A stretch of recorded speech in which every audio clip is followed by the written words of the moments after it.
నిజమైన దేశభక్తి మాది. నిజమైన దేశభక్తి మాది. మనుషుల్ని మహానుభావులుగా తీర్చిదిద్దే పనికి మేము పూనుకున్నాం. దానికి మాదిరిగా క్రీస్తుని తీసుకున్నాం.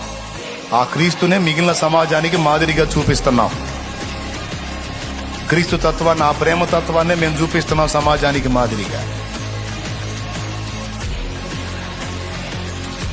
సువార్త ప్రకటిస్తే భయంకరంగా తిట్టడం, ఫోన్లు చేసి అంకచండాలంగా మాట్లాడటం, నీచమైన ప్రవృత్తికి దిగజారటం, హక్కుల ఉల్లంఘన చేయటం, దాడి చేయటం, కొట్టడం, తిట్టడం, చంపటం, ఇది నీ మతం నీకు నేర్పిన సంస్కారం. సహించు, భరించు, శత్రువును కూడా ప్రేమించు, క్షమించు, వాని కోసం ప్రార్థించు అన్నది యేసయ్య నేర్పిన మాదిరి.